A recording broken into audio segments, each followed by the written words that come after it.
Hello, everyone, and welcome to another edition of the M365 Podcast. Today, we're talking about Microsoft 365, Copilot, user adoption, digital cars, and why simplicity matters more than ever. So, my today guest is Microsoft MVP, Copilot specialist, and self-descript. And this is the part all the people love. I pronounce something wrong. The nuchtele Brabantse in the cloud. That's funny. Yeah. Yeah, if you correct me how I pronounce it right, and yeah, how did you end up in the Microsoft world? Let's start with the pronouncing. It's the nuchtere Brabantse in the cloud. Mirko, do you know what it means? No, No, I, you have I, no clue? Brabant is it's a part of the Netherlands. Yeah.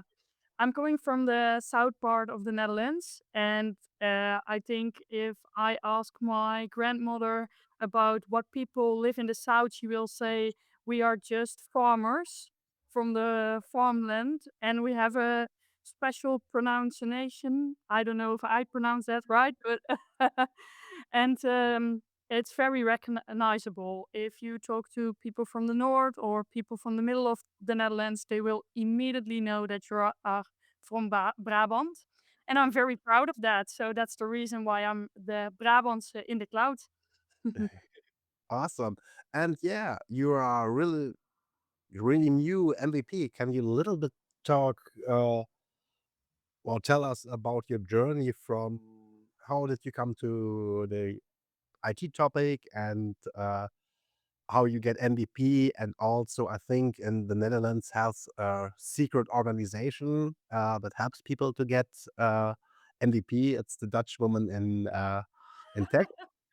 Oh, well, I don't think that's completely, I don't know if that's right, but I will start on my journey and then explain something about Dutch women in tech. Just start with my journey. Well, I said in the introduction when we talked before this podcast that it was a very special day for me when I became an MVP. Not only becoming an MVP is very nice, very a celebration of all your hard work, but it was also a very special day because I was working in IT for exactly 5 years. So, and a little bit more about my journey. I did not study to work in IT as a lot of people. I studied leisure management, so to organize big festivals, dance events, and stuff like that. And the component that is the same as in IT is that there are a lot of people involving, and everything is happen at a very speed. It is in a lot of a lot of things change in a short amount of time. That's also happening on festivals. So that's the common thing the dance events and the IT sector have in common. Um, but 5 years ago, I made the decision when I met someone at the coffee machine to jump into the world of IT and start as a user adoption consultant. So more about explaining how to work with the tools. And at that time, I worked at a very technical company. So to talk with my colleagues, I had to learn more about the technical admin side of Microsoft 365. So I did that for 5 years, and now I'm here. And heavy. Yeah. Uh, can you tell us a little bit more about the secret organization that make all these MVPs? Well, I don't think it's an organization to make MVPs. That sounds a little bit strange, in my opinion. But it's about the work you put into the organization, Dutch Women in Tech. What we do there is put women in the visibility in the IT world, and we all play a big part, in my opinion, in the Microsoft world, all on different aspects.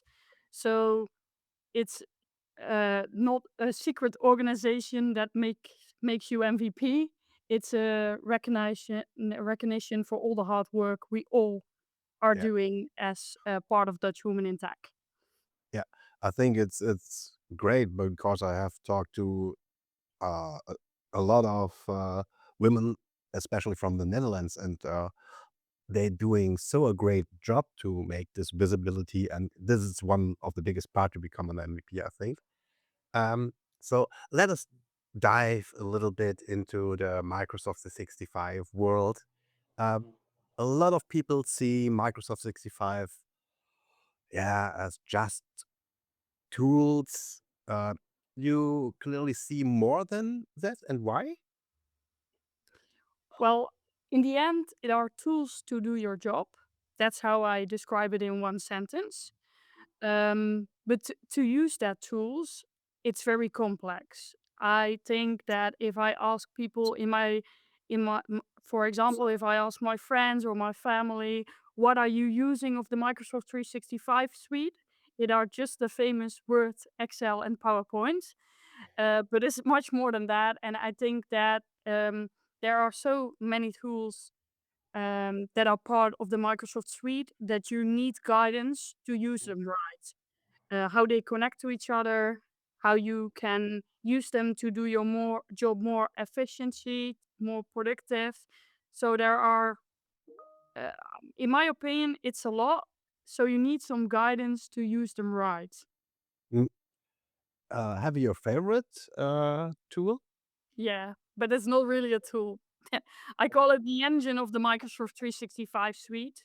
And I know for all the technical people that's not completely right. So my apologize for that, but my favorite tool is SharePoint. And that's kind of a strange tool, but because it's not really a tool. But I like that you can be so creative with SharePoint. For example, I use a lot of SharePoint's lists to build things in the Power Platform to be the front end of everything I design in the Power Platform list or document libraries um, uh, that have a last modified date, that sending messages to people to update those documents. So I use SharePoint as my front end for everything I like to develop in Power Apps or Power Platform. Yeah, and it's such a modern, such a yeah, important part because it's connected to all to OneDrive to Teams, and I think it's the yeah we can say the brain or the brain of modern work. What fascinating you most about modern work or modern workplaces? Well, that's a good question. I think what is well, it fascinates me. I don't know if fascinates is the right word to describe it, but what I see happening around me is that everything in Microsoft 365 is changing so fast. And you can work all day and read all those blogs and things on the roadmap and still think at the end of the day, I don't know everything that has changed in the couple last 24 hours.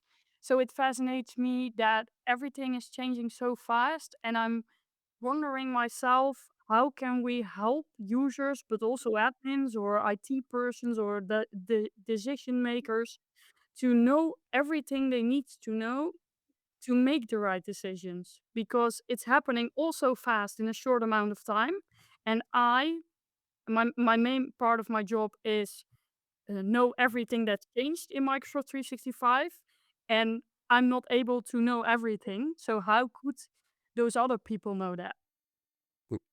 Yeah, you have a blog, the Ivy Point NL, and yeah, my Netherlands is very bad. I was in my young years, I was really often there, but yeah, but I have translated a little bit and I'll make an overlook and write about stress, chaos, overload, and simplicity. Why is that such an important topic for you? So I found it important that well, I always say to people, if you cannot explain it easy, you don't understand it completely. And that's also when I say that, a lot of engineers at our company or the company I used to work for are laughing at me and saying, well, some technical things you cannot explain easily. You're not able to because they are so complex. But I'm believing that you can make those complex things easy by just providing uh, practical examples by just taking people step by step in what options they have and what is the outcome for the end user when you pick a certain option as an admin or as a decision maker. What will be the result on the daily job people are working in? Cool. So then I make a stress test. Yeah. So I don't understand when I should use Planner and To Do. Can you explain me this in simple words? Use for yourself. Planner is for a group. Okay. Yeah. It's yeah, this was really simple. Explain. Um when we got all this new technology, actually we got Copilot. What the biggest mistake organizations make when they introducing the new technology we got? Well, that's a I think that is something we all recognize as people that are working in the Copilot field. That is, they just purchase a license. They're gonna explain to the organization, you can use Copilot now. This is how you do it, just one time, and then they just let it all go freely. And they are imagining that people can they they are imagining to keep it practical, like, okay, everyone is using ChatGPT at home, so they know how to work with Copilot, they know how to work with agents, and that I think that's false. If you use in the admin center, the usage report or the adoption report, you see in these cases that when organization implement the license of Copilot, they are telling how to use Copilot. You see a big that many people in the organization are using Copilot, and then it goes down because it's not a habit of those people to use Copilot. So they go back to their normal day-to-day job and just creating emails by hand or creating PowerPoint presentation by hand because they always done it that way. And the success of Copilot is creating a habit for the people that needs to work with Copilot. They have to keep remind of how to use Copilot, how to interact with Copilot, to put to give them different angles on where they can use Copilot for. And when you do that, you create a new habit for those people. And then I think Copilot will be a success in your organization or specific team. Because I'm also a believer that not all people in the organization can use Copilot in their day-to-day job. Because, for example, if you work in finance, you can work in another system most of the time, and then Copilot cannot help you in that specific system. Yeah, awesome. Um, I think a little bit about um,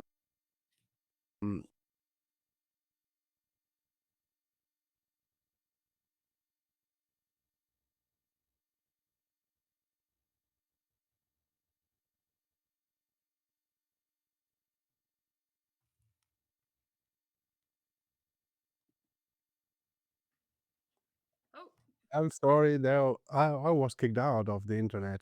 I see. I see. Yeah, IT people with IT problems. yeah. We also have someone. Yeah, but they have all this license, um, but the people don't use it. I think in an uh, yeah effectively way, or they don't understand it. What do their companies wrong, or what do the people wrong? I don't know. Yeah, as I mentioned before, they are thinking that they can just give one workshop or one explanation and everyone knows how it works. That's not true. A lot of people in this world are using ChatGPT or Copilot, or I don't know what they are using on all these different AIs that are available, but they use it at home for easy things like writing a birthday card or um, finding a recipe with all the ingredients they have in the refrigerator, or it are easy things. For example, hey Copilot, can you write this text for me in a good, more fluent way, or can you write this text for me in a Brabant way to keep? But they are not using it for let's call it business cases. I think it's completely different using an AI solution at home than you need than how you need to use it inside your business. And you need to uh, help people with that, to give them a lot of tips how they can use it in those business cases. You can create agents as an IT person in a company, specific agents that are built for your business. So you help people with more business specific information or business specific use cases, and they are more likely to adopt it as a habit because it's more useful in their role they have in the company. Mm. Did you think Microsoft sometimes overcomplicates its own ecosystem? Well, uh, I think that's true because what I always say to my friends is if Microsoft make their ecosystem very easy, there was no job for me because everyone knows how they need to work with the tools and also and admins knows how to config everything in the background. So to be honest with that, yes, I think that sometimes it's a complex. They created a complex ecosystem in the front end, but also in the back end.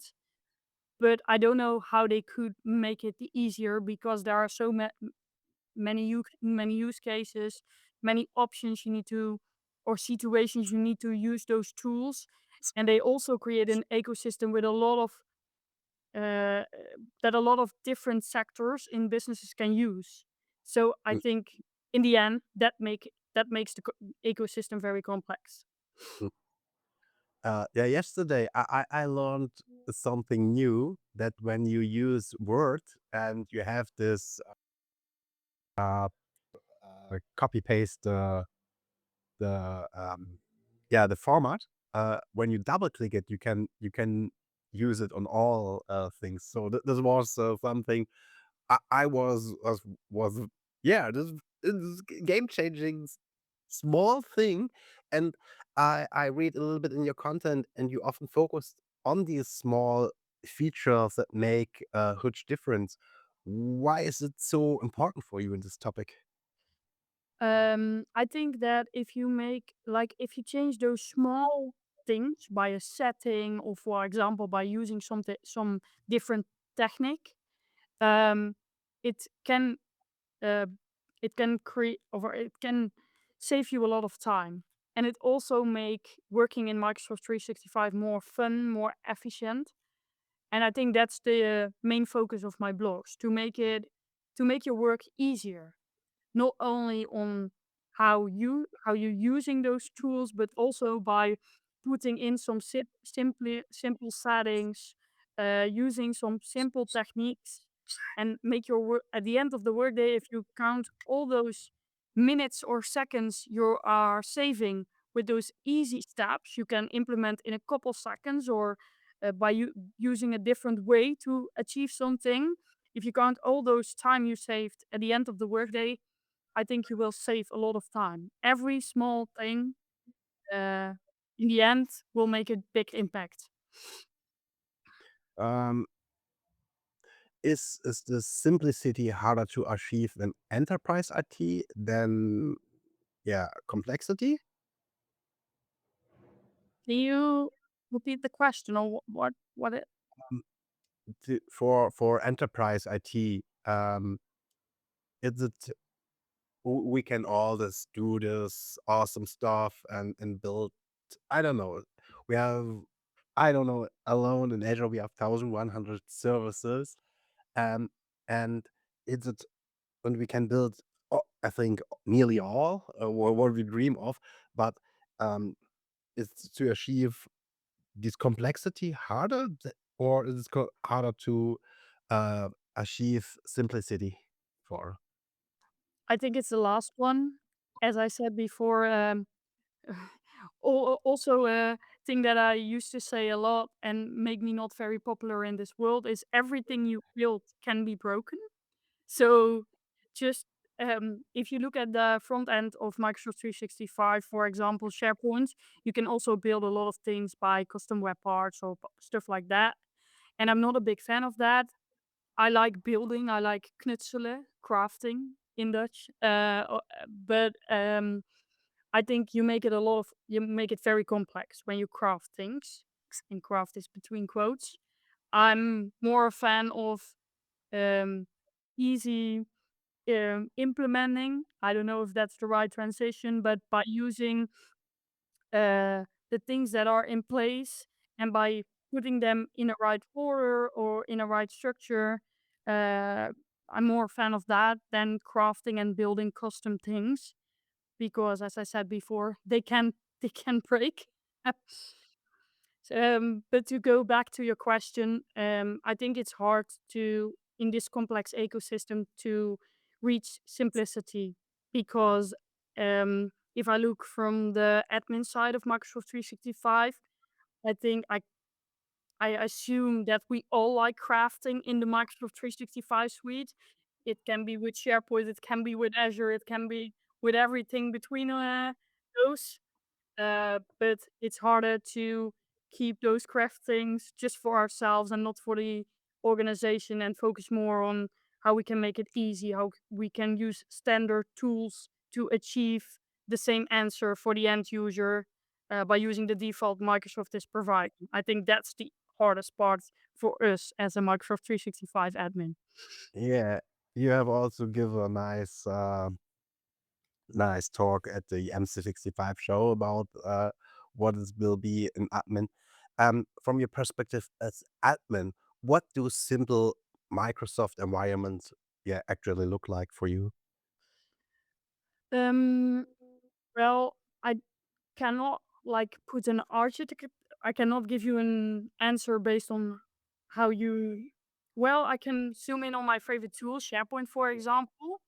I think from the past, if you look back on when we all were working on file shares, we were using groups to handle the rights in or the permissions in on those folders. And when we move to the cloud, we keep to that approach. We are still handling, or a lot of organizations are still handling permission based on groups because we all want role based access or any but if you look from the Microsoft perspective, an easy environment is more based on using the default Microsoft 365 groups and pointing out owners that are responsible for who can access those groups. Um, and in my opinion, there's still a big gap on what we do because we did it in the past as a Microsoft 365 admin. For example, using this security groups to handle permissions in SharePoint, and what Microsoft best practice is using Microsoft 365 groups. And the reason why there's still a big gap, in my opinion, is that if you go to the more, let's say, Microsoft approach by pointing out owners in Microsoft 365 groups that are responsible for the access, you need to provide these owners with training, workshops, communication, and everything that um, has to do more with how you work than how you configure it in the backend. So is it more simplicity or make it simple? It's more a change management topic or is it technical topic? I think it's both of them, but in my opinion, change management and communication and providing people with the right context to do what they need to do in the Microsoft 365 environment is what is very complex and will be very complex and will always be very complex in the future, but it's also very important because in my opinion the complexity of IT is going from configuring in the background more to explaining people how to use the tool safely, what they can do to use the tool safety. So it's more going from IT technical admin to change management, adoption perspective, and stuff like that. Awesome. Um, when what creates these digital chaos today? Um, Especially when we think, I think is it a governance topic or is it a compliance topic or is it a tool topic? What did you think? Um, that's a good question.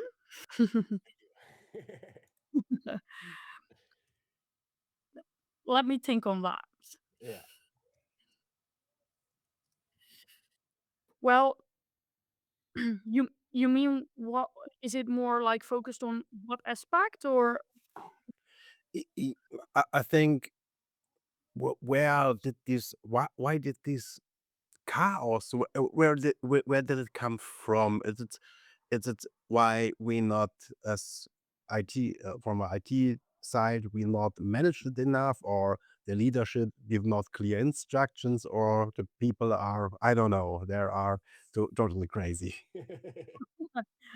I think the complexity is it it it came from different well, it's created by different points in it's created by the complexity or the Microsoft platform and every new developments they are doing.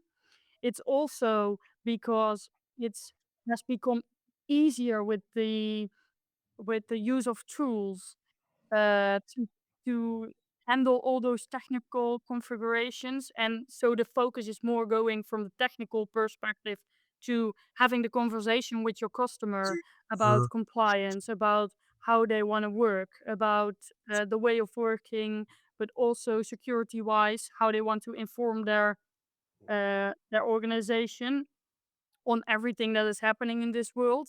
So I think it's the answer on that question is the focus shift from technical decisions to more organization decisions on all those different approaches. Awesome. I think a little bit about AI. Does this create more complexity or makes it more simpler? What's your perspective? I think it depends on the mood and the time you're asking me. If I'm working in the back end of Microsoft 365, so configure things, it is getting harder because everything that's new in the Microsoft 365 environment, for example, the the use of agents. In the beginning, it's very complex uh, to put settings in the backend in the admin portals because they were not there. So you need to use, for example, PowerShell or Graph to uh, uh, work around the buttons that are not there to achieve what you want to achieve. Um, so if I'm working on the in the admin centers of Microsoft 365, I think I would say that it makes my job or my day harder. Mhm. But if you ask me on a different moment and I'm working with the agents I built in Copilot that I'm using on very easy scenarios. For example, I'm very bad at languages, so writing in Dutch, but also in English, has always been hard for me. So I built an agent that I call Easy Language, and when I need to send an email to a customer or send an email to a colleague, I uh, well, to start with, I build the agents with Copilot Studio and I give them directions. This is how you need to answer. This is the tone of voice you need to use. Um, and when I want to send a customer an email or a colleague an email, I just put in the message I want to deliver to them, and the agent is creating an email. And in the last couple of days, with all the new development Microsoft has rolled out, it can also put the email in a draft in my inbox. I just need put to read it once and just press send. So it makes my job very easy in that case. Okay. So we can say 50-50. 50 depends on the mood, the time, the day, and the case I'm working on. And how much coffee we had. Uh, um, when we will think about Copilot, is it exposing organizational problems more than creating new one? Yeah, I think that's a good assumption that you're making. Well, uh, I think 2 years ago, I had a lot of discussions with the clients I had back then about you need to think of functional governance was the term I was using. So how you're creating SharePoint sites or teams, what is the template you are using, how you're going to archive your data, you're gonna throw it away or you put it in blob storage, or what's the way you're going to handle your life cycle of the data, but also how are you managing guest users. That were all topics I was scaling under functional governance, and it was a very hard discussion to have because people or organizations were saying, "I'm not going to put time in that. If my environment is safe and data is not going out of the organization and not leaving in weird directions, I'm fine with it." But now, a couple years later, if you don't have the permissions right, or you have a lot of old data, i- Copilot will put it up and use it in their answers. So it will become a problem. And also a problem that not only Copilot wise, but that are a lot of organizations facing is SharePoint storage. It's costing a lot of money. And a couple years ago, I was saying, organizations, you need to think of how you handle your storage, how you gonna archive your data, what you're gonna delete, and and it was a hard conversation to have back then. But now they need to pay money for the additional storage, and they are very willing of being part of this conversation. Yeah. That's sometimes it's paying for something good. Yeah, I like it. Uh, I have read on your blog, and you say there AI actually like a mirror for organizations. Can you explain what you mean by this? Yeah, I think it's a little bit of my example I put out before. It it was always there. The permissions that were wrong, the overcrowd of data, the not having an archival policy, it was all there, but it was not visible. Only when you are searching in the Microsoft 365 search, and let's be honest, a lot of people are still working from their Finder or their Explorer, so Mm, they were not having those issues by using the search that all data were coming up.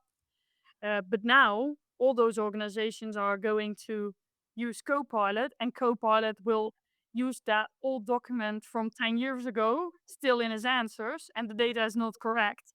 So it's really a mirror for organizations to see what data they have, what data is still valuable for their organization, and what data is there getting dust and should or be deleted or put into cold storage because it needs to be saved for example the governance or stuff like that. yeah. We have a little bit buzzwords, I call it, AI readiness or Copilot readiness. Me. Uh, we read a lot of times on LinkedIn. What makes the company ready for the age of AI? Well, I think all the companies has to be have to be ready because it's there. There's no way of uh, being not ready for AI because I'm sitting with a lot of companies at the table and they are saying, okay, we're not ready for AI. We're not going to use it in our company. And I can assume that a lot of people that are working in that company are using AI. If it's not their Copilot free license, it's their ChatGPT personal account that they are paying for at home. Uh, I think that a lot of companies, if you use it from if you look at it from a functional side, they are not ready for AI because they have a lot of old data, their permissions are not fully inside, or they have a lot of all those things that we classify as Copilot ready. But organizations, they have to be ready because it's there. So, as I also said in the Microsoft 365 podcast, you can start small, introducing in your company that you're going to work with AI, provide all the people from the company with the tools and the knowledge they need to have to work with, on a safe way, work with Copilot. For example, tell the people in your company, you're not getting a Copilot license because we have having a small group of people that's starting in our company with a paid version of Copilot. But here you can use the free Copilot app. It's safe if you are logged in, and this is the way you can use it also with your company data. So I think it's not being ready, it's more you need to be ready, and this is the way how and give the people the tools how they can use it safe. Mm. And when we think about governance, um, will you say when when the company have done it's in the cloud age all right, then there's no problem to adapt Copilot, or is there something what changed?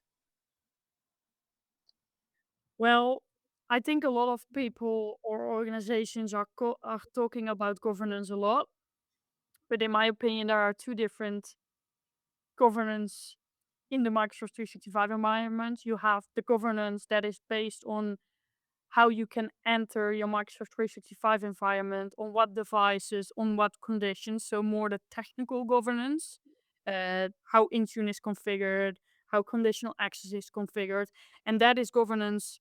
A lot of companies are talking and thinking uh, uh, already a long time on that specific technical governance. I think it's more shifting to functional governance, and that's a topic we and a lot of companies needs to think more about and talk more about. And I think that's more in the way of being co-pilot ready. Mm. What's your top tip to make a company Copilot ready?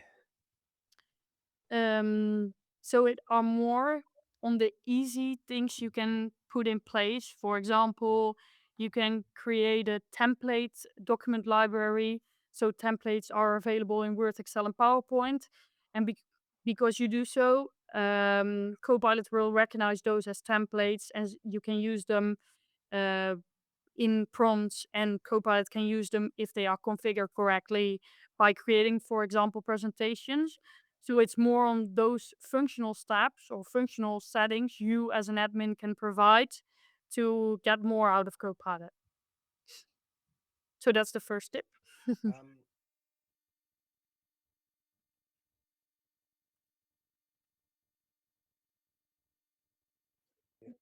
this is good. The Microsoft Teams come out and all people hate it. I think the most people hate it. Okay. Um, Now it's the center of work, I say, in many organizations. For me, it's definitely part of LinkedIn. Did you think that this is a good, or it's more evil to use Copilot? Yeah, Teams, sorry. yeah. I think it depends on the company you're working for. Because you can see Teams as an additional communication platform, and in that scenario, I think it's really a distraction for the people that are working there. I see a lot of companies that are and using Teams for their internal communication and use their email, and they have a tool, for example, AFOS, that is also provided by HR and is also providing news. And if you have all those different tools, and WhatsApp is also a very, or Telegram, and if you have all those tools in place, I think it's a lot of overload in for internal communication. And if you listen to this podcast and you recognize your company in this scenario, please go back to the drawing table and think of what communication platforms you really need. And if you're using, for example, only Teams and maybe a SharePoint communication site that you can also put in Teams by using I was saying Viva Connection, but that's not the right name anymore. But if you are using, for example, only Teams for internal communication, the post to chats, and also a SharePoint site for the more newsletter kind of communication, I think Teams is a really nice platform and a really good way of starting, but also being a part of your day. Yeah. I read your blog and your post, and there's something you really often write about. It's about the topic metadata. uh, Yeah. it's, yeah, you're a little bit passionate about this topic. So can you explain um what are metadata and why they are so important for you? Yeah. In the ideal situation, or the only good answer to give you here is that you don't need folders and just use metadata because it's very easy in a search engine of Microsoft 365 and also work with different views. But we all know that companies, including myself, are not working in the ideal world. So we're all using folders. But with my blogs about metadata, I hope I can give you an insight or how you can use metadata in your advantage. For example, yesterday I wrote a blog about creating a knowledge base Mhm. and, by using one document library and call it knowledge place or give it a funny name, and you put all those documents in it and provide in a drop down for what kind of role in your organization the document is relevant. You can create those different views on the different roles that you have in your company, and people can just go to the knowledge page, press, for example, service manager or engineer. They only see the documents that are relevant for their kind of job they need to do or things they need to do inside the company. And I think it's a big win because you have one place where all your knowledge is in, but people can use those buttons or those views only to look at documents or information that is relevant for them. So you're not overflowing them with communication or documents they need to go through to find the relevant ones. So to answer your question, I'm passionate about metadata because you can do a lot with it, and I like crafting, as I mentioned in the start of our conversation, and this is the way to craft in SharePoint. Yeah, this is awesome. I think a little, yeah, I think it's we are hopefully we are joining a time where we're moving away from traditional file structure. I think that this makes sense. I know it because I have all these folders, and yeah, uh, I renamed it and I found nothing. um, when you have the chance to say Microsoft one thing they should publish tomorrow, uh, what thing is it? That's a good. It sounds wrong to say because I practice and preach all about SharePoint and using Teams, but I think that the new Outlook app, a lot of they have to publish more feature into the new Outlook app or more working features, and make it are it's about making it easier to work with multiple accounts. We are living in a world that people have multiple accounts. For example, they are a volunteer, they're working for a company, they have an account for themselves, and Microsoft has taken a lot of steps into working with more accounts. For example, it's much easier to change accounts when you have a Teams meeting or need to change in the Teams app. And I think they need to put that in place in more applications they have because it's still very hard to work with multiple accounts, and switching is easier than it was 2 years ago, but still quite hard to do so. Okay. So now we can join the rapid fire round. It says I ask questions and you give a short answer. Okay. Okay, Teams or Outlook? Teams, Okay. A loop or OneNote? OneNote. Sync or shortcuts? Ooh. Oh, that's a hard one. Let's call sync. Okay. Frikandel or Bitterbahn? Bitterballen. Structure or flexibility? Flexibility. Oh yeah. Features. This is the easy one. The last one, flexibility. AS, AI assistant or human assistant? I think human assistant. Okay. Favorite Microsoft app? SharePoint. Chocolat or Vanillavla?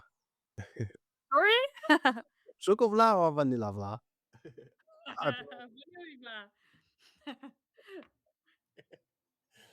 Yeah, awesome. Thank you. So my last question is, um, what uh one thing organization should stop doing immediately? Well, I think that's clear for all the listeners that what I'm gonna say, but stop looking from the technical side. Start looking from the end user perspective or the functional side, because to be honest, we as IT persons all do that wrong. Yeah, okay. And yeah, the last thing is where can the user find you, the listener? Where can they find your LinkedIn and other? Yeah, no, just look at my LinkedIn. I'm sharing a lot of information there also about my blog, AV Point. That's also based on SharePoint, AV Point, but that's a funny joke. That's more an internal joke. But just look me up on LinkedIn, Avi van der Velde, a very Dutch name. So I think you put it in the notes or something. But please get in contact. Also, if you need some more information about working in Microsoft 365 or anything you want to know, you can ask me anything. Oh, thank you. This was a really funny and yeah, uh, cool session. And thank you so much for your time. And yeah, bye bye. Bye. See you next time.